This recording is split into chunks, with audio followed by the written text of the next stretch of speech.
Oi, pessoal, tudo bem?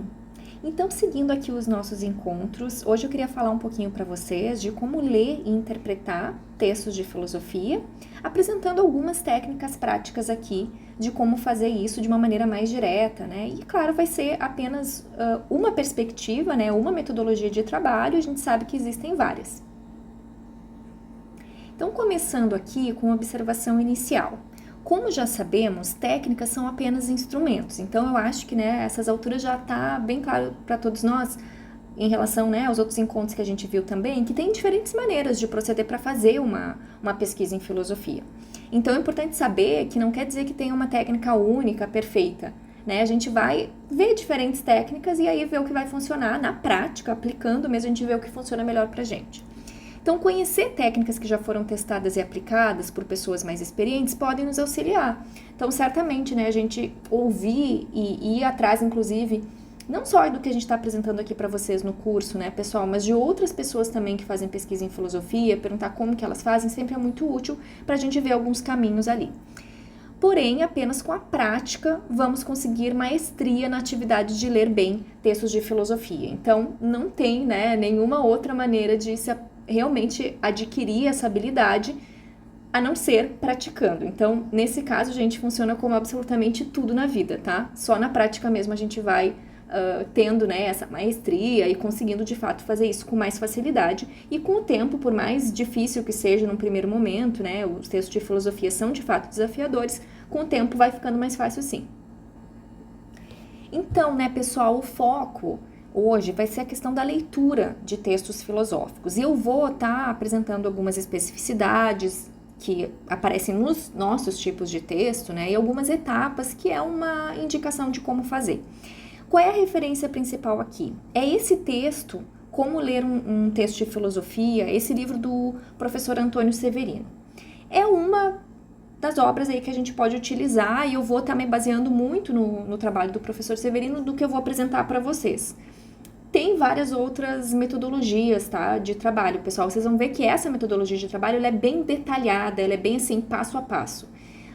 Então, pelo menos assim, algumas coisas eu acho que vocês podem achar interessantes, mas uma pessoa, vamos dizer assim, que gosta de uma pesquisa ou de uma maneira menos metódica, talvez ache que é um excesso, sabe? Que é um passo a passo, assim, muito determinado. Mas, como sempre, eu acho que é interessante ver qual é a ideia e tentar aplicar e, de repente, vocês podem se surpreender daquilo funcionar para vocês, tá? Então, só para dizer que essa é a referência principal aqui do material que eu vou estar apresentando para vocês. Então, pessoal, dentro dessa metodologia de trabalho, quais seriam as etapas para a leitura de um texto filosófico? A recomendação do passo a passo, e como eu disse, claro que há outras formas, seriam basicamente 4 passos aqui. E a gente vai apresentar ali em detalhes cada um deles, tá? Primeiro seria uma análise textual prévia, que a gente vai ver o que é. Depois, uma análise temática de compreensão. Terceiro, uma análise interpretativa crítica. E quarto, uma reelaboração reflexiva pessoal. O que acontece em relação à etapa 3 e 4? Elas são etapas mais avançadas, tá? Então, não é fundamental que elas sejam feitas em todas as pesquisas, principalmente nas nossas primeiras pesquisas. Mas, o que eu coloco é que é recomendável a gente treinar desde já. Porque essas etapas 3 e 4, sim, elas são mais complexas, mas quanto antes a gente começar a tentar fazer, vai ficando mais fácil depois, tá? E agora a gente vai ver em detalhes o que consiste cada uma dessas etapas. Aí, gente, uma questão importante aqui, que é ajustar expectativas, tá? Então, como eu acho que a maioria já está bem familiarizado com isso, os textos de filosofia, para serem bem compreendidos, eles exigem mais de uma leitura, tá? Então, tem uma complexidade, de fato, nos textos de filosofia de forma geral. Então, é difícil que na primeira leitura a gente já vai ter entendido todas as camadas daquele texto, vai ter entendido, de fato, tudo que está sendo apresentado ali. Então, por isso, eles demandam tempo, tá? Não é um tipo de texto que a gente simplesmente senta ali uma vez, lê tudo rapidamente e isso é o suficiente, tá? Dificilmente isso acontece. Então, aqui eu coloco algumas questões que ninguém precisa concordar, mas que me parece que é o seguinte, é muito mais útil a gente ler menos, mas com qualidade, ou seja, com real entendimento do texto, de fato tendo lido bem o texto, entendido ele, do que ler muito, mas entendido muito pouco, que às vezes acontece, né? A gente fica naquela ânsia de ler muita coisa e acaba que não entende a maior parte do que leu. Então, muito pouco fica, de fato, de conhecimento desse tipo de leitura mais apressada, tá? Com o tempo, nós vamos ganhando conhecimento, vocabulário e repertório filosófico, o que nos permite pular etapas do passo a passo que veremos, tá? Então, isso é importante. Como eu falei, esse é um passo a passo, assim, bem detalhado mesmo. E vocês vão ver que quando alguns de vocês talvez que já tenham mais experiência, né, com leitura de filosofia, vão ver que algumas das etapas não são necessárias. Mas ainda assim, como a gente está se propondo aqui a apresentar uma metodologia que sirva para alguém que é iniciante, assim, muito iniciante, né, no trabalho de pesquisa em filosofia, eu acho que é interessante a gente ver todas elas. E no começo, principalmente, ou seja, né, as pessoas que estão começando, o mais recomendável é seguir esse passo a passo e ver, né, se vai funcionar ou não para vocês. Então, começando pela análise textual prévia, que é esse primeiro elemento aqui da nossa aproximação dos textos filosóficos. Então, o que é essa análise textual prévia? Essencialmente, gente, é o primeiro contato com o texto, é a nossa primeira leitura mesmo. Tá? Então, assim, é aquele momento que a gente vai, assim, abrir o texto e começar a ler. Então, vê só, aqui é importante uma etapa de organização e preparação para uma leitura mais aprofundada. Seria o momento de entender o contexto do surgimento do texto, informações básicas sobre quem escreveu o texto, por exemplo, tá? Então, a gente tem ali, nessa primeira aproximação, que ter uma ideia da onde aquele texto sai. Né? Assim, qual é a época que ele foi escrito por quem é essa pessoa, pelo menos algumas informações básicas é importante aqui, tá? E ter um esclarecimento básico também da linguagem que foi empregada, aqui incluindo conceitos, argumentos centrais, assim por diante. Gente, vocês me desculpem, mas vai ter barulhos de fundo aqui de gato, tá? Miados e coisas assim, então, né, só para avisar isso. Então, seguindo aqui, pessoal, é importante, então, que a gente já tenha também nessa análise textual prévia as primeiras anotações do conteúdo, né? Então, assim, a gente já vai começar a anotar algumas coisas que vão ser relevantes para a nossa compreensão. E aí, como eu falei, né? Essa metodologia aqui que eu estou apresentando para vocês, ela é bem sistemática. Então, dentro dessa primeira etapa, que seria a análise textual prévia, o que a gente poderia ter como passo a passo, né? A gente teria uma delimitação e planejamento da leitura, porque como eu falei aqui, é um momento assim que se a gente vai ler um texto, a gente tem que se programar. Qual é o tempo que a gente tem para fazer essa leitura? Quando que a gente vai terminar? Então, a gente tem que planejar minimamente como isso vai ser feito, tá? Aí uma etapa preparatória de contextualização, uma leitura panorâmica e um esclarecimento linguístico, terminológico, conceitual, etc., que agora a gente vai ver esse passo a passo aqui com alguns exemplos, porque eu acho que com os exemplos vocês conseguem entender melhor do que se trata. Então, o passo A, pessoal, dessa delimitação e planejamento da leitura, aqui seria o momento de definir o que vai ser lido, tá? Então, é o planejamento prévio da leitura no tempo que eu tenho. Eu preciso ler quantas páginas? Em quanto tempo? Existe um prazo? Porque às vezes é uma leitura que a gente está fazendo que tem um prazo bem fechado ali, né? Então, como fazer isso? Eu vou definir o material, as leituras, certo? Que eu vou estar ali utilizando para desenvolver a minha pesquisa. Eu vou verificar o tempo disponível que eu tenho para fazer efetivamente a leitura e eu vou distribuir essas leituras no tempo que eu tenho, tá? Então, eu preciso saber ali como exatamente isso vai ser feito, em qual tempo. Duas dicas aqui sobre isso, tá? A gente já vai ver um exemplo concreto, mas duas dicas sobre isso. Primeiro, evitar intervalos muito grandes sem ler o mesmo texto em função de poder esquecer o conteúdo. Isso acontece muito, tá, pessoal? Principalmente se vocês estão fazendo várias leituras ao mesmo tempo, às vezes até gera uma confusão entre elas, tá? E principalmente se fica muito tempo sem ler um texto, às vezes já não lembra, assim, o começo do texto, por exemplo. Então, não é muito recomendável a gente deixar um intervalo muito grande. A segunda dica, não faça planejamentos otimistas demais. Gente, isso é um erro bem comum de quem tá começando, tá? Seja realista, anteveja contratempos. Porque o que acontece? Às vezes a pessoa tá ali empolgada, principalmente se começando uma pesquisa, e ela pensa assim, não, eu vou ler, sei lá, 30 páginas por dia desse texto, aí eu vou ler mais 20 páginas lá do outro texto, e não sei o que, todos os dias. Pode ser que um dia ou outro vai ter um contratempo, então é importante fazer um planejamento que seja, assim, bem realista, até assim, vamos dizer assim, já prevendo que algumas coisas podem acontecer no caminho, para também a pessoa não se frustrar, né? Para não criar ali expectativas inadequadas do tempo que efetivamente ela tem para ler. Até porque, pessoal, muitas vezes a gente acha que a gente consegue ler mais rápido do que realmente consegue quando estamos falando de uma leitura que é uma leitura cuidadosa, que é a proposta aqui dessa metodologia que eu estou apresentando para vocês. É uma leitura realmente assim, mais profunda, mais detalhada. Vocês vão ver que esse tipo de leitura, que como eu falei, não é uma leitura de quantidade, é uma leitura de qualidade, ela é muito mais lenta do que simplesmente sair lendo o texto, tá? Por isso, é bom fazer um planejamento que leve isso em consideração também. Então, aqui nessa nosso primeiro passo, né, que é a delimitação e planejamento da leitura, um exemplo de aplicação, porque eu acho que é a melhor maneira de entender com exemplo mesmo. Vamos supor, tá, que o material que eu tenho que ler são 3 artigos de 20 páginas cada um, para uma disciplina X qualquer que eu tô fazendo, tá? Qual é o tempo que eu tenho?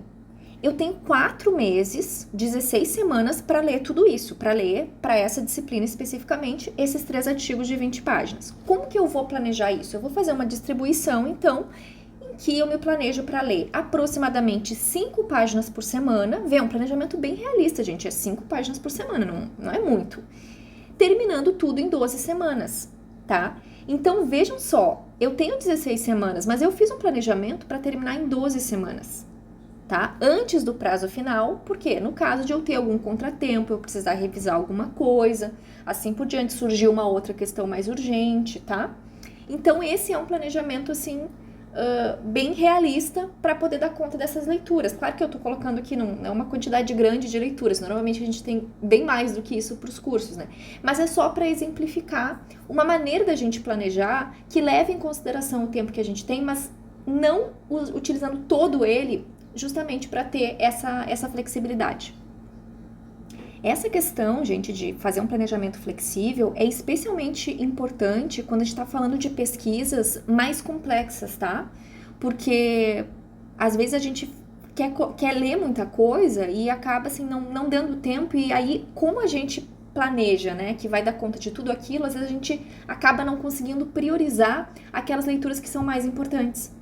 Né? Justamente assim, a gente deixa as leituras mais importantes para o fim e aí acaba não dando tempo e a gente não chegou lá. Então, por isso que planejamentos realistas e que levam em consideração isso também, né, a prioridade que aquela lista de leituras tem, é sempre importante ser feito previamente a nosso estudo, a nossa pesquisa, porque aí a gente consegue saber ali qual é o nosso objetivo, né, aonde a gente quer chegar e o tempo que efetivamente a gente tem. Então, agora, gente, a etapa B, que é a etapa preparatória de contextualização. Como eu falei, gente, esse método aqui, ele é bem sistemático, tá? Então, vamos lá. Entender o contexto em que a obra surge, de qual época é, de qual lugar, etc. É isso que a gente está buscando nesse momento, tá? Contextualizar mesmo da onde surge aquele texto. Buscar informações básicas sobre quem escreveu o texto, o seu possível objetivo ao escrevê-lo, né? Se a pessoa escreveu o texto, ela está querendo transmitir alguma ideia com aquilo. Então, quais são esses objetivos? Quais são essas ideias que estão sendo colocadas ali? E aí, é uma sugestão, anotar as informações mais importantes dessa etapa, tá? Parte disso talvez possa ser usado depois, inclusive, na hora de escrever sobre o assunto, na introdução de um projeto, de um artigo, por exemplo. Então, gente, qualquer anotação, especialmente se for uma anotação assim com alguma qualidade, vocês podem aproveitar depois, tá? E, inclusive, quando a pessoa tá lá numa situação com prazos muito apertados, por exemplo, para entregar ali um trabalho de conclusão de curso ou coisa assim, essas anotações são muito valiosas, tá? Então, essa é uma das questões dessa metodologia do professor Severino, tá? Tá levando em consideração isso também, que às vezes a gente quer fazer as coisas de uma maneira mais apressada e mais rápida, por exemplo, ler muita coisa, mas aí a gente não aproveita essa leitura, tá? Então, sim, é uma metodologia, assim, muito detalhada, muito passo a passo, mas ela vai nos deixando também, isso que é interessante dela, né? Uma das questões interessantes, ela vai nos deixando esses materiais que a gente vai poder utilizar depois, talvez, né? Vai poder consultar e vai poder, dependendo da situação, até colocar ali no nosso texto. Então, gente, uma dica aqui.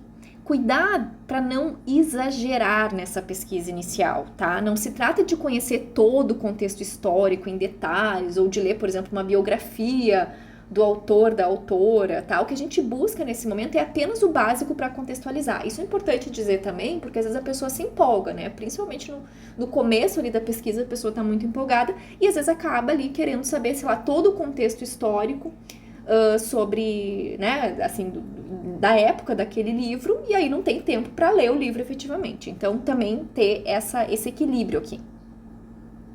Então, detalhamento dessa etapa, tá, pessoal? Então, vamos supor, eu preciso ler uma parte da obra X do autor Y, tá? Então, o que eu faço? Eu pesquiso sobre o contexto. Quando que a obra X foi escrita?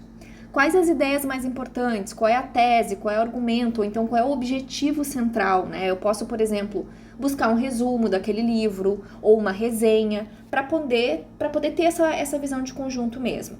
E aí, sobre o autor do livro, né? Eu pesquiso informações básicas sobre o seu pensamento, as suas ideias principais, só para ter uma visão geral. Às vezes a gente já sabe essas coisas, tá, pessoal? Mas aqui a gente, né, dentro dessa metodologia, o professor Severino está falando no caso da pessoa não saber. É importante ela ter isso. E aí, né, a sugestão seria anotar as informações mais importantes, de preferência nas minhas palavras, tá? Então, eu vou anotar da maneira como eu compreendi. Por que isso é tão importante? Porque justamente se eu quiser utilizar esse material que eu tô anotando depois, tem que ter sido escrito por mim, né?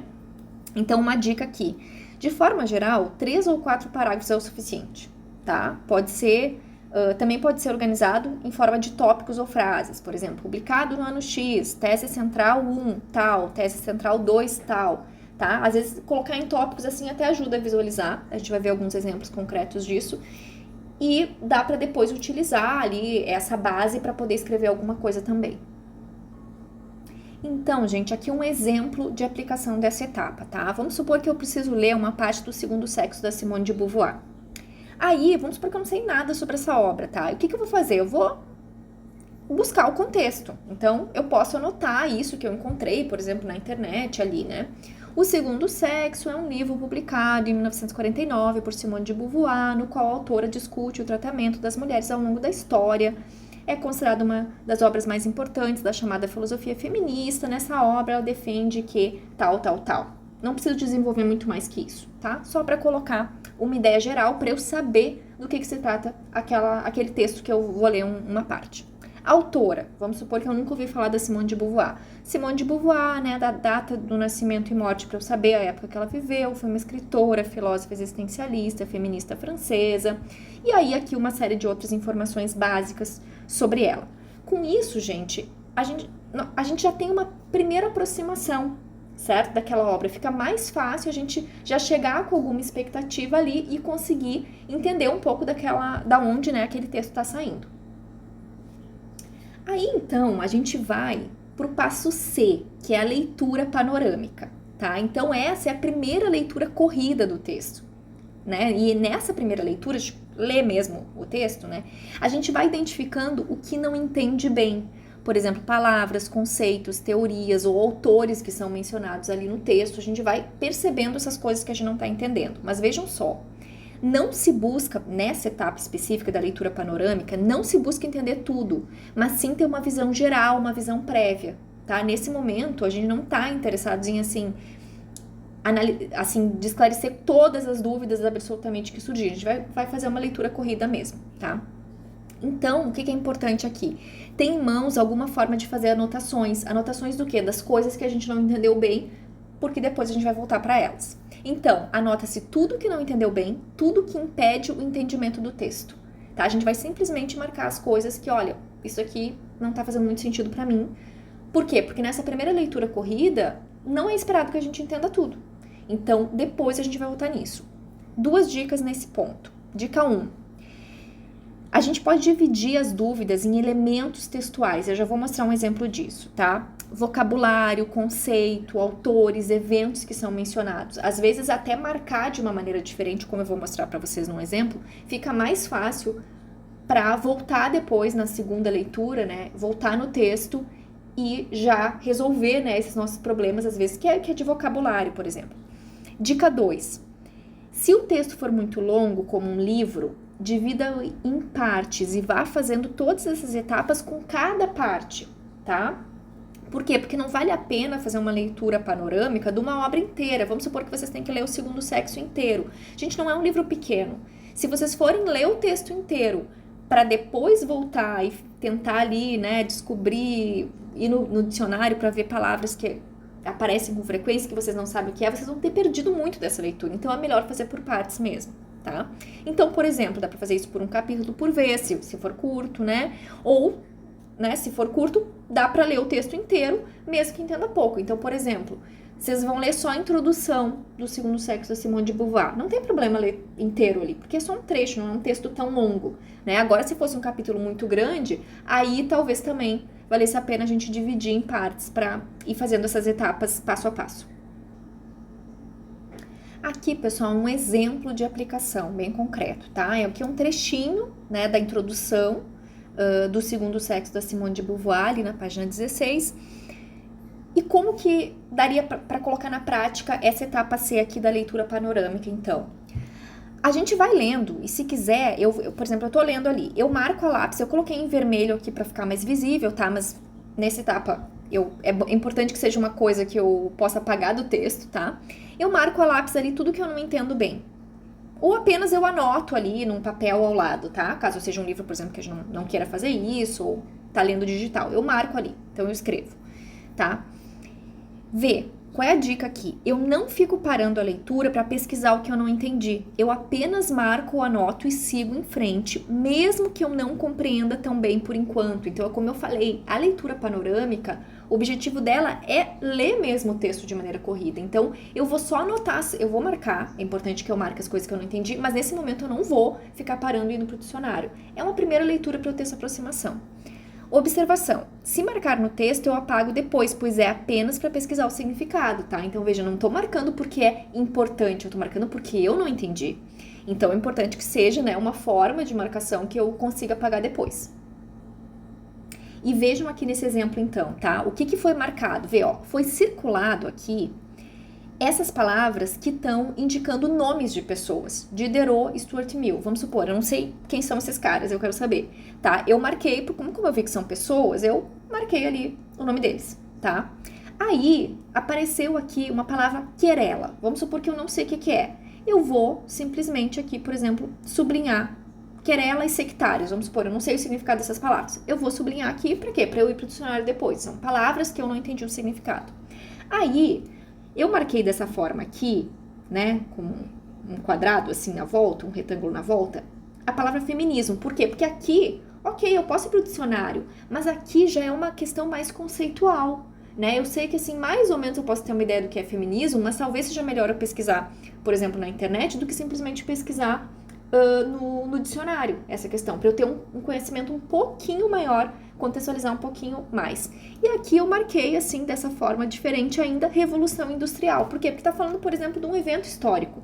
Então, também pode ser que eu queira pesquisar numa fonte específica que trata de questões históricas, tá?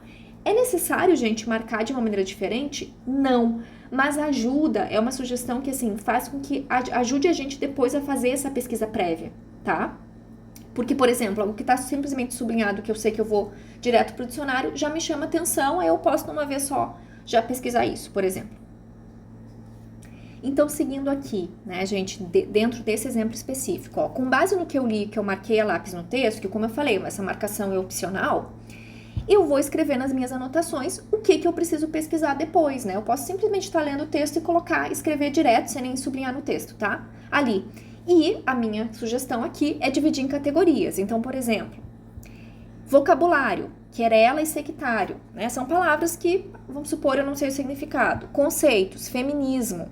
Então, também quero pesquisar autores, Diderot, Stuart Mill, eventos, acontecimentos, Revolução Industrial. Tá? Vamos supor que eu continuasse ali estudando o texto, vamos supor que aparecesse ali, sei lá, apareceu Aristóteles, eu vou colocar aqui em autores. Né? Apareceu, por exemplo, existencialismo. Provavelmente eu vou colocar aqui em conceitos para eu fazer essa pesquisa mais detalhada um pouco. Apareceu, sei lá, Segunda Guerra Mundial. Eu posso colocar aqui nessa lista dos acontecimentos, eventos, tá? Só para facilitar fazer a pesquisa depois. E aí, pessoal, uma dica bem importante aqui, tá? A sugestão é que se marque apenas o que parecer de fato útil, tá? Então, por exemplo, é o que realmente está me impedindo de compreender o texto, porque eu não sei nada sobre aquilo, eu sei muito pouco, tá? Então, por exemplo, se eu já tenho uma ideia de quem foi Diderot, por exemplo, ou uma ideia do que é o feminismo, já tenho uma noção disso, ou Revolução Industrial, eu não preciso pesquisar isso nesse momento, porque não está me impedindo de compreender o texto, tá? Então, é importante a gente não entrar também num perfeccionismo aqui nessa leitura. Então, assim, eu não preciso ser especialista em Diderot para eu entender a menção que ela fez, se eu tenho uma noção sobre quem é esse autor. Da mesma forma, se eu tenho uma ideia do que é feminismo, já estudei um pouco isso, eu não preciso fazer uma longa pesquisa sobre esse assunto para poder entender o texto. Justamente, esses termos, nesse caso que eu dei do exemplo ali, eles não estão me impedindo de entender o texto. Então, eles não têm por que estar aqui anotados para essa pesquisa que eu vou fazer. Então, essa é a dica, tá, pessoal? Sejam bem econômicos aqui. Não é vocês serem especialistas em todos os termos que ali, né, o autor ou a autora colocou no texto. Não é isso, é simplesmente para vocês marcarem o que está impedindo vocês de entender melhor o texto. E agora, então, a gente vai para a etapa D, que é o quê? O esclarecimento linguístico e terminológico. Então, esse momento, gente, é a etapa de pesquisar esses termos que não foram bem compreendidos, que a gente ali marcou, né, anotou ali. Então, a gente vai fazer o quê? A gente vai anotar brevemente o significado na folha de anotações sobre o texto, né? Então, como a gente viu, a gente pegou lá o texto, fez essa leitura corrida. Alguns de nós vão ter marcado já a lápis no texto os termos, outros vão ter simplesmente anotado direto, e a gente tem essas anotações ali. Ah, não entendi, não sei quem é Diderot, vou botar o nome dele aqui. Então, agora, é importante a gente ter esse material para poder consultar quando a gente for fazer nossa próxima leitura do texto. Porque o que acontece aqui, gente? Não quer dizer que eu fui lá no dicionário e eu vi o que significa determinadas palavras lá que eu não sabia o significado, que só porque eu pesquisei uma vez eu vou lembrar. Então, é importante a gente ter essa folha de anotações já, porque ela vai nos ajudar na nossa segunda leitura a daí sim a gente entender o texto, certo? Então, é importante isso. E vê bem, a gente vai buscar fontes de pesquisa coerentes com o tipo de termo. Então, por exemplo, vocabulário, a gente pode pesquisar em dicionários. Conceitos novos e autores, a gente pode pesquisar em sites ou em enciclopédias especializadas, por exemplo, enciclopédias filosóficas. Eventos e acontecimentos, a gente pode pesquisar em sites, que também, né, sempre confiáveis, né, hoje a gente tem que ter bastante cuidado com isso. Em livros de história, por exemplo. Mas, como eu falei, sempre de uma maneira resumida. Então, tem essa dica que é importante, gente. Cuidar para não exagerar nessa pesquisa. Então, da mesma maneira que na etapa anterior, né, na etapa C, é importante a gente não sublinhar ali, não marcar absolutamente tudo, ou seja, a gente vai marcar só o que de fato está nos impedindo de compreender bem o texto. Aqui, a gente não vai fazer uma pesquisa assim, super profunda, porque do contrário, gente, a gente não sai da primeira página do texto, a depender da complexidade que o texto tiver, tá? Então, assim, o objetivo é saber apenas o mínimo necessário para compreender o texto. O nosso objetivo não é se especializar em Diderot, é entender quem é ele e por que ele está sendo mencionado ali, só isso, tá? Então, um erro comum é a pessoa querer se aprofundar demais em algo que foi apenas mencionado pelo autor, mas que não é fundamental para o bom entendimento do texto em si. Então, bastante cuidado com isso, tá? E aqui um exemplo concreto, então, de aplicação, gente, da etapa D, que é essa etapa de esclarecimento terminológico. O vocabulário, nesse exemplo que eu apresentei para vocês. Eu tinha colocado querela e sectário. Aí aqui, simplesmente, eu coloco... Eu não preciso nem escrever direitinho como tá no dicionário. Eu posso simplesmente colocar sinônimos de coisas que eu entendo. Só para quando, como eu falei, eu voltar pro texto... Aí, vamos supor, eu li lá toda a introdução. Aí eu me deparo de novo com a palavra querela. Ai, o que era isso mesmo? Que eu já tinha consultado no dicionário. E daí eu vou lá na minha folha de anotações. Ah, sim, é uma disputa, é um debate. Certo? É essa a ideia, sectário, intolerante, membro de seita. Aí eu vou conseguir fazer agora essa segunda leitura no texto sem ter esses problemas, porque eu tenho a anotação ali, tá? Conceitos, feminismo, movimento social que luta contra a violência de gênero, etc. Autores, Diderot, as datas aqui para eu saber, né, da época que ele viveu, filósofo, escritor, enciclopedista francês, etc. John Stuart Mill, as datas também, filósofo e economista britânico que defendeu o direito ao voto para as mulheres. Claro que, vejam só, gente, vou pegar essa questão aqui do John Stuart Mill. Eu poderia ter falado um monte de coisa sobre ele, que talvez até seja mais, né, nessa anotação que eu fiz, vê bem. Eu poderia ter escrito algo talvez mais relevante sobre ele, se fosse para simplesmente falar do John Stuart Mill, do que o fato de que ele defendeu o direito ao voto para as mulheres. Mas por que está colocado isso aqui? Porque isso é relevante para o contexto da obra que eu estou lendo, que é uma obra sobre o feminismo, certo? Então, essas anotações, elas também vão ser flexíveis de acordo com a leitura que eu estou fazendo. Né? São anotações que vão ser úteis para a minha leitura, que vão contribuir em alguma coisa para o entendimento melhor do texto que eu estou lendo, tá? E aí, eventos, acontecimentos, aí aqui uma definição básica ali de Revolução Industrial, tá? Então, a ideia é essa, tá, pessoal? Resumindo, essas anotações são muito básicas, como vocês estão vendo, porque esse vai ser um material ali consultado para na nossa segunda leitura, agora a gente conseguir ler sem ter palavras que a gente não sabe o que significam, sejam elas conceitos, autores ou simplesmente vocabulário mesmo. Aí, gente, uma observação sobre isso, que é algo que costuma causar um certo problema, tá? Que é como identificar conceitos, afinal de contas. Qual é uma dificuldade? E aí é uma questão que é bem comum de acontecer na leitura de filosofia, tá? Filósofas e filósofos, às vezes, utilizam as palavras comuns até, que estão lá no dicionário, tá? Mas num sentido especial, digamos assim, como um conceito próprio, que tem um significado específico dentro da obra ali daquela pessoa, tá? Nem sempre é fácil identificar quando a palavra, no texto ali de um autor específico, tem um sentido conceitual, filosófico, ou um sentido comum. Esse sentido, por exemplo, que está no dicionário, tá? Que é o sentido como normalmente aquela palavra é empregada. Então, qual é uma dica aqui para identificar? Verifique os diferentes significados da palavra no dicionário. Por exemplo, eu estou lá lendo o texto, eu não entendi aquela passagem ali, eu vejo que tem uma palavra ali que está meio estranha naquele contexto, tá? Se essa frase não parecer fazer sentido, provavelmente é um uso conceitual específico, tá? Então, por exemplo, eu fui lá, eu pesquisei o significado daquela palavra, mas não tá parecendo fazer sentido ali, é possível que seja um uso conceitual muito específico dentro da obra daquela pessoa, tá? E aí, nesse caso, o melhor é o quê? Consultar um material especializado sobre o autor para entender o significado daquele termo. Qual é uma dica aqui? Não é todos, tá? Mas alguns autores, eles deixam como que uma marca, digamos assim, no conceito, na palavra, para ajudar a identificar realmente que se trata, por exemplo, de um conceito. Por exemplo, marcar em itálico, então deixar a primeira letra, né, em maiúscula, ou até colocar entre aspas. Às vezes se utiliza isso como uma maneira de demarcar ali que a gente está fazendo um uso específico, né, apresentando aquela palavra com um significado específico. Aqui, pessoal, esse é um exercício que às vezes eu gosto de fazer em sala de aula, quando a gente está trabalhando o texto e discutindo essas questões mais de ordem metodológica, tá? Aqui eu apresento para vocês como um exercício. Vamos supor que a pessoa está lendo esse texto e ela desconfiou que algumas palavras ali têm um uso conceitual, e aí ela foi lá e sublinhou todas essas palavras que poderiam ter esse uso, tá? Aí, o que é interessante se fazer? É importante ler o texto, como eu falei, né? Identificar ali qual é o uso que está sendo feito nas palavras marcadas, lendo o texto. A gente não vai fazer isso agora, até por uma questão para não ficar muito longo aqui, né? Mas assim, a pessoa lê o texto, se aquilo está fazendo sentido no uso, como eu falei, da palavra assim, comum do dicionário, talvez aquilo não seja um conceito específico com toda uma carga, né, por trás dele, digamos assim, tá? Mas é importante perceber, então, a diferença. Porque às vezes tem conceitos que são mais óbvios e conceitos que são menos óbvios, certo? Então vamos supor aqui, só para dar um exemplo básico.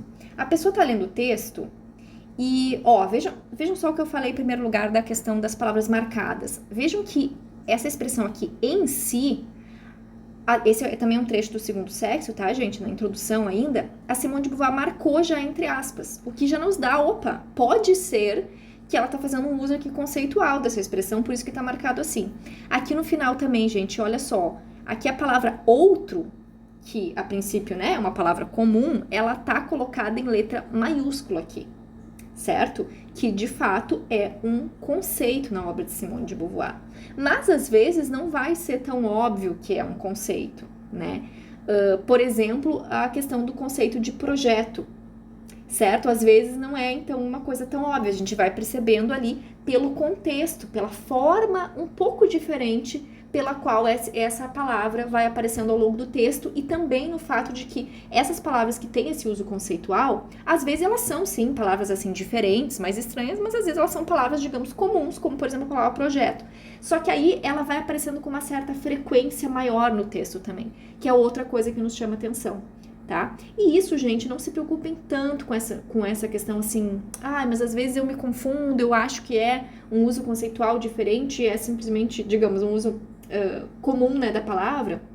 Não se preocupem, porque com isso, conforme a gente vai lendo o texto, a gente vai percebendo isso naturalmente de forma geral, e a gente vai também pegando jeito para perceber isso, e principalmente conforme a gente vai se aprofundando ali no entendimento daquele autor, daquela autora, a gente consegue naturalmente perceber quais são esses conceitos mais importantes que aparecem no texto. Mas também por que eu tô dizendo isso, gente? Porque nem todo mundo, tá? Nem, assim, vocês sabem que o pessoal da filosofia nem sempre facilita as coisas pra gente. Inclusive alguns autores bem clássicos, né?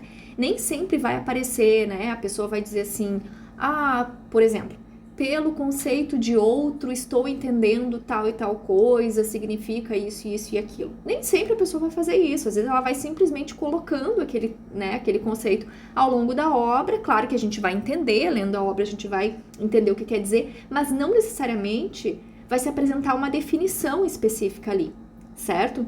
Por isso que eu coloco essas dicas aqui para facilitar. E às vezes também, gente, a gente vai estar lendo só um trecho específico de uma obra, a gente não vai estar lendo a obra inteira.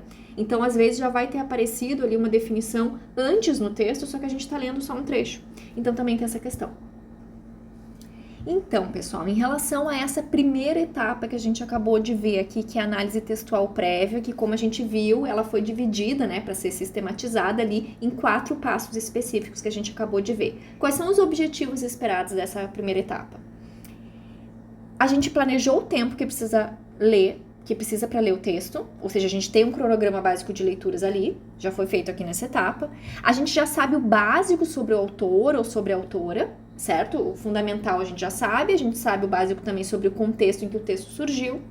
A gente já tem uma visão geral do conteúdo e do tema, então a gente tem essa familiaridade de saber qual é o assunto que está sendo desenvolvido ali. E a gente esclareceu todas as dúvidas básicas, como a gente falou, apenas as básicas, sobre vocabulário, sobre conceitos, sobre outros autores ou eventos ali que são mencionados no texto, certo? E aí, importante, o que não é necessário ou que não é esperado ainda nessa primeira etapa aqui da nossa análise textual prévia? A gente não precisa ter entendido o texto completamente, a gente sentir assim, nossa, entendi totalmente o texto. Não precisa isso. E a gente não precisa ter uma opinião sobre as ideias ou sobre os argumentos que estão presentes no texto. Isso não é necessário nesse momento, certo? Então, basicamente, assim, o que a gente tem é uma leitura inicial, um entendimento básico do conteúdo, um entendimento do vocabulário também, né? Um entendimento básico do vocabulário que está sendo utilizado ali no texto. É isso que se espera. E aí, passada essa primeira etapa, a gente vai para a segunda etapa, então, que é a análise temática e de uma compreensão agora mais profunda do texto. Então, essa etapa, pessoal, da análise temática e de compreensão é o momento que a gente tenta compreender todo o conteúdo básico ali do texto, mas num nível agora de compreensão um pouco mais profundo do que na primeira etapa, certo? Então, agora o que a gente faz? Aqui está dividido em também 3 passos. Como eu falei, é uma metodologia bem sistemática, tá? Então, no passo A, a gente vai reler, consultando aquelas anotações que a gente fez, de esclarecimento dos termos, para poder agora ter essa compreensão melhor, tá? Só que aí vejam só, aqui na etapa B, a gente já faz anotações e a gente esquematiza o texto para entender a sua estrutura. Gente, não necessariamente a etapa A e a etapa B precisam estar separadas, tá? Nessa segunda aqui, ou até terceira, na verdade, né? Leitura, eu posso já ir fazendo as anotações e o esquema se eu sentir que tenho condições de fazer isso, tá? Tá só dividido aqui como uma maneira de sistematizar. C, a gente vai usar 5 perguntas guia para testar a compreensão. Aqui é uma sugestão, né?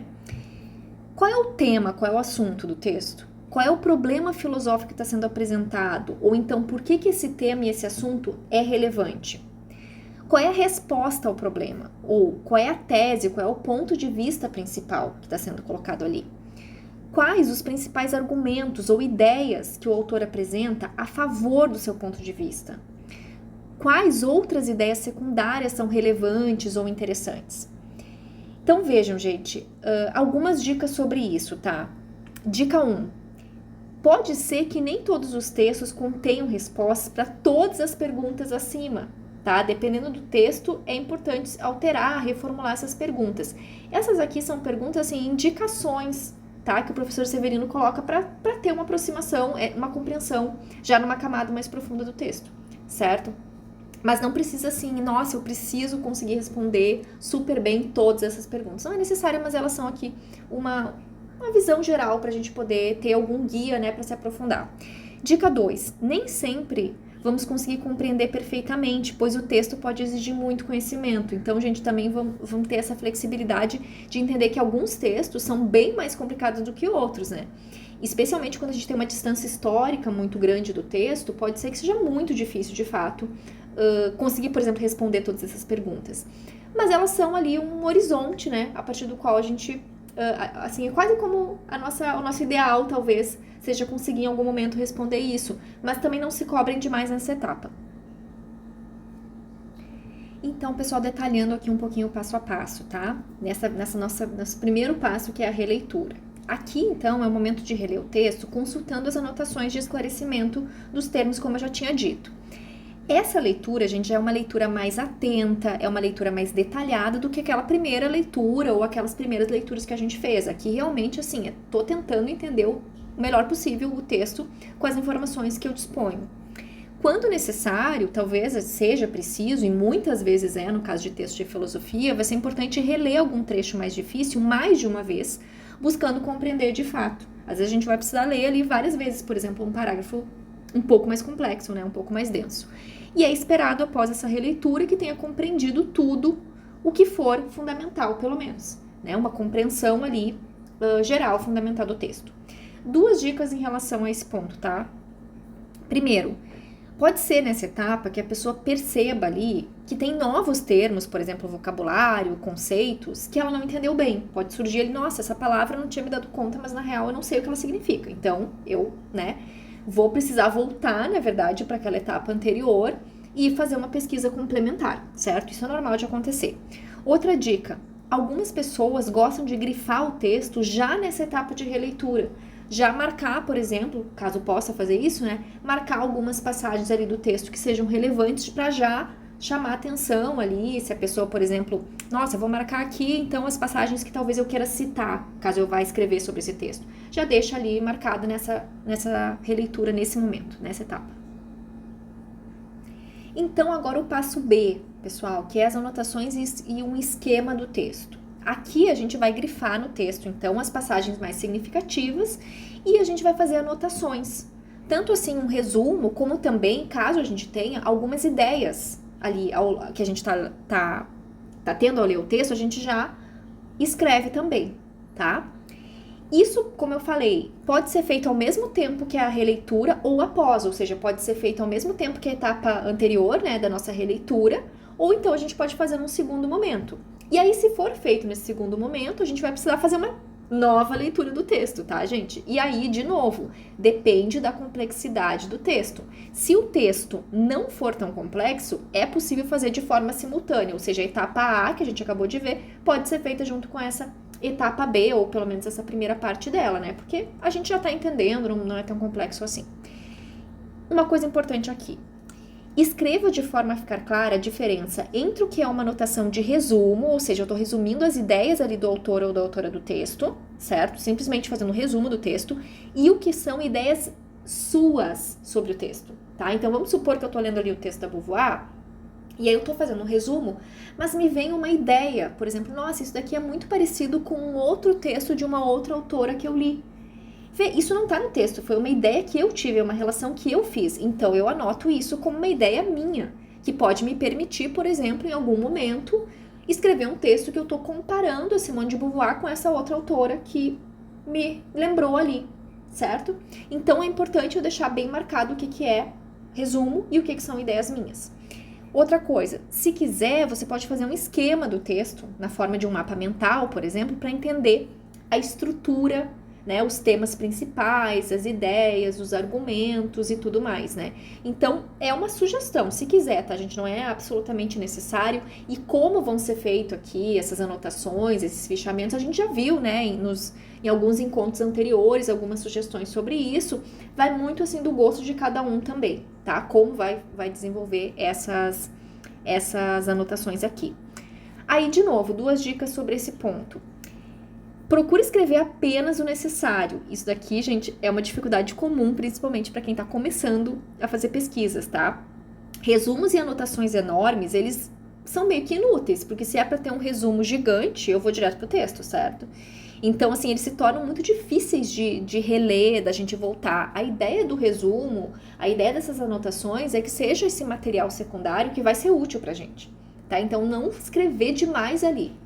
Outra dica, se não quer estudar o texto tão a fundo, talvez seja suficiente apenas grifar as passagens mais importantes, colocar ali umas palavras-chave, alguns pequenos comentários, se for um texto, por exemplo, que a pessoa imprimiu ou que ela está lendo em papel, ou então se ela tem algum equipamento que permite escrever, né? Ela pode escrever direto na própria margem do texto, deixar uma pequena nota ali, porque às vezes isso vai ser o suficiente, tá, pessoal? Não precisa, de novo, isso é uma coisa bem importante que eu quero reforçar. Essa metodologia extremamente sistemática aqui que eu tô passando para vocês, né, que como eu falei, totalmente baseado ali no trabalho do professor Severino, ela é para quem quer fazer uma leitura assim muito profunda do texto. Pode ser que, dependendo da leitura que vocês querem fazer, não seja necessário fazer com tanto detalhamento isso, ou até pular algumas etapas. Por exemplo, talvez vocês não queiram resumir o texto, né, assim, com as palavras de vocês. Talvez vocês queiram apenas ali marcar algumas coisas para consultar num outro momento. Mas é importante eu dizer, uma leitura profunda de fato e que vocês vão lembrar mais daquilo exige algum tipo de trabalho ativo, tá? Isso já está bastante pesquisado, inclusive, para quem, né, estuda essa questão de como se dá o aprendizado, por exemplo. Essa coisa de simplesmente grifar o texto é considerado uma forma de estudo bastante passiva, tá? Que não costuma, assim, deixar na nossa memória aquele conteúdo. Então, de fato, escrever sobre aquilo, inclusive falar sobre aquilo que vocês leram, tem um papel bem mais efetivo no momento de recordar a questão. Responder a questões, tá, gente? Tem um papel, assim, também fazer testes sobre o conteúdo, por exemplo, tá? Então, é importante dizer isso. Mas se vocês estão com muita pressa, é um texto que vocês, assim, estão querendo ler para pegar apenas algumas coisas específicas, dificilmente vai ser necessário, assim, um resumo completo do texto. Talvez simplesmente algumas anotações sobre aquilo que é importante, que é relevante, por exemplo, para pesquisas de vocês, tá? Isso pode ser o suficiente. Então, um exemplo concreto aqui de aplicação dessa etapa B, tá, gente? Das anotações do esquema. Vê, aqui também, só fiz aqui rapidamente, só pra mostrar pra vocês. Também é do segundo sexo daqui, tá? Eu tô lendo o texto, vamos supor que eu tô interessada apenas em algumas questões específicas. Eu marquei ali, gente, passagens que me chamaram mais atenção, que eu achei mais importantes, ou então que não necessariamente são as mais importantes de forma geral, mas que são importantes, por exemplo, para minha pesquisa. Eu vou lá, marquei ali e fiz pequenas anotações aqui na margem do texto, só para eu voltar para essas passagens em algum momento, tá? Pode ser que isso seja, por exemplo, suficiente porque eu tô querendo tirar desse texto. Aí aqui um outro exemplo, vamos supor que eu tô tentando entender melhor a estrutura do texto. Aí eu faço, por exemplo, um pequeno mapa mental aqui, né? Um mapa mental aqui nessa estrutura mais assim de descendo, né? E não circular. Eu vou lá e faço, por exemplo, um pequeno mapa mental com algumas questões ali básicas que eu li, por exemplo, naquele trecho da introdução. Só para eu voltar nisso e rapidamente ver como que as ideias estão conectadas. Tá? Especialmente, pessoal, para quem é muito visual, assim, aprende muito com coisas visuais, às vezes esse tipo de esquema é interessante, porque rapidamente a gente vê como que os vários termos e conceitos e argumentos estão se relacionando. Um outro exemplo aqui, tá, pessoal, de anotação mais na forma de tópicos. Aqui, isso aqui eu peguei da internet, tá? Ó, aqui... Segundo sexo, Simone de Beauvoir, o segundo sexo é a condição da mulher. Aí uma série de questões aqui sobre quem é a Beauvoir e assim por diante, algumas questões de contexto, algumas questões de contexto do segundo sexo, tudo em tópicos, né? Assim, tópicos básicos ali. E aí, pessoal, em relação a essa etapa que a gente está vendo de anotação e esquema do texto, vejam bem, é claro que há diversas formas de grifar o texto e de fazer anotações, né? Tem formas diversas para fazer isso. 2 dicas sobre isso. A primeira, costuma ser útil combinar mais de uma forma, tá? Vamos supor assim, um exemplo aqui. Eu grifei o texto em amarelo, eu destaquei algumas palavras-chave em outra cor, que são conceitos ali, questões que são importantes para a pesquisa que eu quero fazer. Aí depois eu faço, por exemplo, uma anotação em forma de tópicos com aquele conteúdo que eu já grifei, né? Por exemplo, em forma de tópicos como tá nesse exemplo aqui do lado. Isso é uma coisa que eu posso fazer. Uma outra dica, boas anotações já servem de base para um texto. Então vejam, se o texto que eu tô lendo, de novo, gente, sempre depende ali do que eu tô buscando naquele texto. Se eu tô lendo um texto que ele é super importante para mim, ele é super importante para minha pesquisa, eu vou escrever sobre ele, eu gastar um tempo considerável em fazer boas anotações não é perda de tempo. Pelo contrário, eu tô ganhando tempo lá no futuro, na hora que eu vou escrever o texto. Por quê? Porque essas anotações todas que eu já fiz, elas vão servir de base para eu poder fazer o meu texto.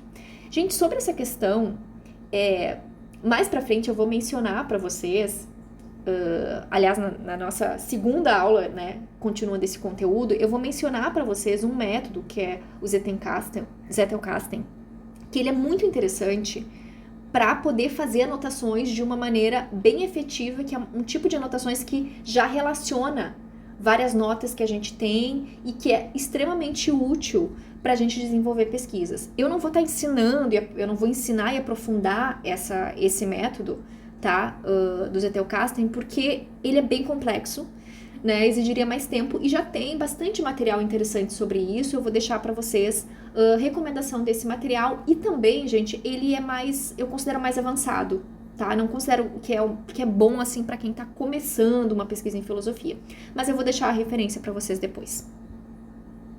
Então, assim, só para dizer, tem muitas maneiras de fazer anotações. A gente tem que, com o tempo, naturalmente, a gente vai descobrindo o que funciona melhor para cada um de nós, tá? É testando mesmo e vendo o que funciona melhor na prática. Com isso, a gente vai, então, pro terceiro passo, né, dessa nossa etapa, que é a etapa análise temática e compreensão, que são as perguntas guia. Então, né, para que elas servem aqui? É útil utilizar essas 5 perguntas guias para testar a sua compreensão e perceber lacunas no seu entendimento, né? Então, assim, a pessoa, se ela não conseguiu responder aquilo, nenhuma das perguntas, por exemplo, é porque no fundo ela não está entendendo o texto tão bem assim.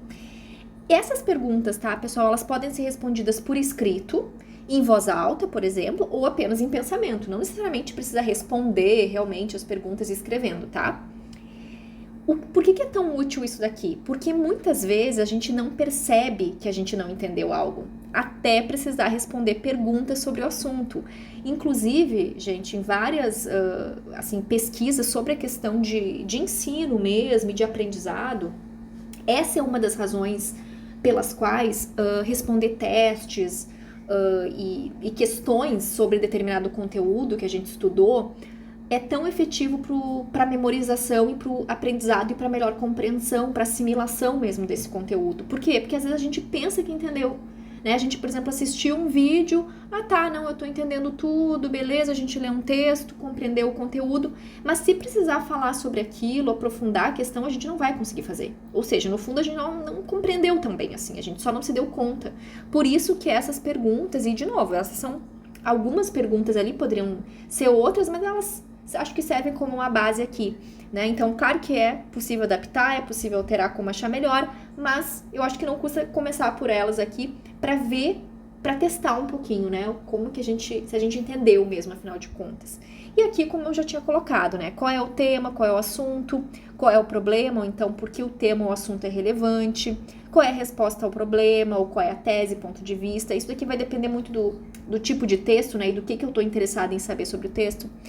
Quais os principais argumentos ou ideias que o autor apresenta a favor do seu ponto de vista, que outras ideias secundárias são relevantes, são interessantes. Então, a pessoa lê o texto, ela tenta responder essas questões. Uma dica sobre isso. As 5 perguntas guia também podem servir como um primeiro passo para escrever sobre o texto lido. Então, nesse caso, é útil respondê-las por escrito. Então, se vocês pretendem depois escrever sobre o texto, como eu falei, aí, gente, o máximo que vocês já tiverem de anotações é útil também. Aí eu recomendo, sim, que vocês respondam essas questões escrevendo nas palavras de vocês, tá?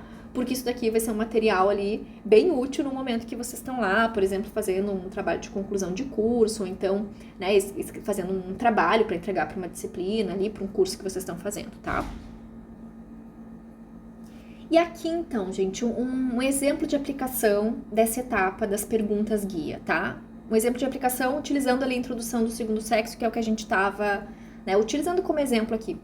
Qual é o tema? Qual é o assunto? Aqui bem resumido, tá, pessoal? Poderia, assim, não são esses exemplos que eu tô dando pra vocês, não são anotações, assim, muito profundas. É só realmente, até pra não ficar tanto texto aqui, né? É só pra dar uma ideia, tá? Então, por exemplo, o que constitui uma mulher? Qual é o problema? Por que o assunto é relevante? Aí a resposta: porque as mulheres existem, mas é difícil encontrar uma definição para o que é mulher, né? Ou seja, as mulheres estão aí, mas o que é mulher, afinal de contas? Aí a próxima pergunta: qual é a resposta ao problema? Então, qual é a tese, ponto de vista? A resposta seria, né? Uma resposta possível. A dificuldade de definição para a mulher tem relação com a sua submissão e com as formas errôneas pelas quais a mulher foi definida pelos homens ao longo da história. Aí, quais são os principais argumentos ou ideias que a autora apresenta a favor do seu ponto de vista? Ali naquele trecho que eu li, né, por exemplo, que as concepções biológicas, religiosas e filosóficas foram utilizadas para diminuir a mulher, a concebendo como o outro do homem. Eu poderia, por exemplo, incluir nessa resposta já uma definição básica ali, por que é esse conceito o outro, né? A última questão: quais outras ideias secundárias são relevantes ou interessantes? Aí, um exemplo aqui, né? As mulheres, ao contrário de outros grupos sociais, têm maior dificuldade de formar um grupo político. E claro que teria várias outras ideias secundárias ali, tá? Isso aqui é só um exemplo, bem resumido, para ver como, assim, fazer o exercício de responder essas questões já dá uma camada de aprofundamento mesmo no texto, tá? Uma dica: se pretende escrever o texto depois, forneça respostas bastante completas e utilize suas próprias palavras. Evite copiar o texto que está lendo.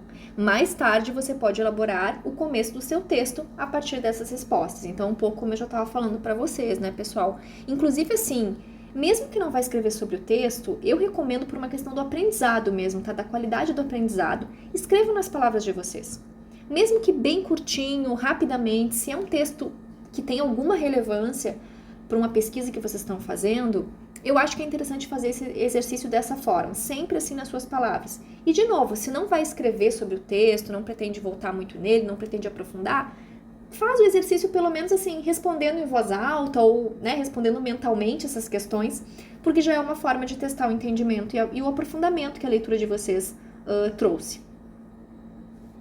Então, gente, em relação a essa segunda etapa aqui, da análise temática e de compreensão, quais são os objetivos esperados? E com isso, né, a gente encerra essa parte aqui, aí num segundo momento a gente vai aprofundar as outras etapas, tá?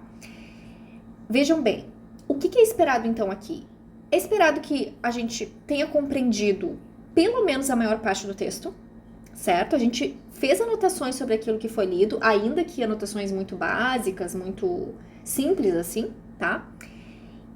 E é esperado, é desejável que a gente seja capaz de responder aquelas 5 perguntas guia e falar sobre o texto para outras pessoas, resumindo as principais ideias do texto, tá? Ou seja, é esperado que a gente possa responder basicamente aquilo para mostrar que a gente teve uma compreensão de qual é o conteúdo daquele texto, tá? O que não é necessário, ou o que não é esperado ainda nessa nossa segunda etapa? Que a gente tenha uma opinião formada sobre as ideias que foram apresentadas no texto, por exemplo, se a gente concorda ou não. Então eu tô lendo ali, né, a introdução do segundo sexo da Simone de Beauvoir. Eu não preciso nesse momento ter parado para pensar se eu concordo muito com aquilo ou não, por quais motivos eu concordo ou não. Em alguns casos, naturalmente, a gente já vai ter uma opinião, né? De forma geral, naturalmente, a gente vai ter uma opinião. Mas para ter uma opinião bem informada, às vezes exige um certo aprofundamento daquela questão. Então, nesse momento, eu não tô preocupada com isso, tá, gente? Inclusive, eu até recomendo que a gente guarde um pouquinho, às vezes, nossas opiniões e vá para um texto, assim, sem preconceito mesmo, para tentar entender o que aquela pessoa tá propondo, tentar entender, assim, da maneira mais generosa possível, quais são os argumentos que estão sendo apresentados. Né, deixar um pouquinho de lado assim as nossas ideias para realmente se abrir a, talvez mudar de ideia, por exemplo, né, mudar de opinião. E outra questão aqui, É esperado, não é esperado, aliás, que a gente seja capaz de apresentar alguma ideia original sobre aquele assunto que está sendo discutido no texto. Então, de forma alguma, gente, nesse primeiro momento, e como eu vou falar, né, no nosso encontro seguinte, de forma alguma é esperado que vocês vão ter, assim, nossa, apresentar uma ideia super original, bombástica sobre determinado assunto, especialmente quando a gente está falando ali de assuntos filosóficos que são discutidos há muito tempo por muitas pessoas. Não fiquem com essa pressão de achar que vocês têm que ter opinião sobre tudo, têm que ter uma ideia fechada sobre tudo. Claro que é bom ter opinião, é ótimo, né, ter as nossas ideias, mas é importante também a gente fazer isso sem pressa, até para ter opiniões mais bem embasadas, opiniões que foram resultado de um certo aprofundamento, de uma análise crítica e assim por diante, né? Então, essa questão da análise crítica, da gente ter opinião, algumas técnicas também para a gente poder fazer isso de uma maneira mais adequada, a gente vai ver num segundo momento, né? Porque já deu nosso tempo aqui. E o objetivo foi esse mesmo, tá? Apresentar essas duas etapas iniciais, que elas são, de certa forma, gente, as mais detalhadas, assim, as mais complexas, porque se elas não forem bem feitas, o que vem depois também, em geral, não dá certo, certo? Por isso que elas têm realmente foram apresentadas aqui, né, com esse material que eu tô utilizando, dessa forma tão detalhada, para fazer com que a gente tenha a maior chance possível de ter chegado realmente a uma compreensão, a uma leitura bem adequada do texto, e aí, a partir daí, sim, a gente pode começar a pensar em críticas e assim por diante em relação ao que a gente leu. Mas primeiro a gente tem que ter compreendido efetivamente o que estava sendo colocado ali, tá bem? Então é isso, pessoal. Lembrando que eu tô sempre à disposição, né?